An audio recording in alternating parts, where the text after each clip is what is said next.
আজ রাতে স্নিগ্ধ জ্যোৎস্নায় মোড়া নির্জন সমুদ্র তীরের বালিয়াড়িতে আড্ডা দিচ্ছে সবেমাত্র রিটায়ার্ড হওয়া তিন বন্ধু। সেই স্কুল থেকে কলেজ ওদের গাঢ় বন্ধুত্ব, তারপর চাকরি সূত্রে দীর্ঘদিন যোগাযোগ বিচ্ছিন্ন হলেও সোশ্যাল মিডিয়ার দৌলতে আবার একজোট হওয়ার সুযোগ পেয়েছে তারা। গল্প হচ্ছিল সেই ফেলে আসা দিনগুলোর।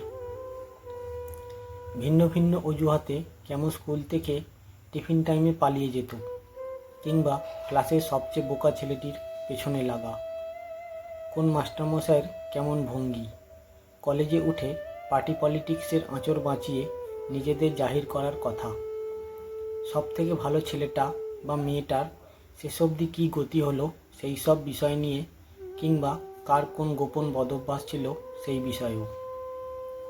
ওদের হাসির তীব্রতা সমুদ্র গর্জনকেও হার মানাচ্ছিল।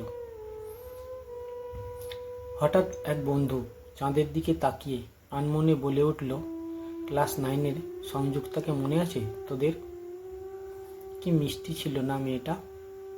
বাকি দুজন হঠাৎ চুপ হয়ে গেল।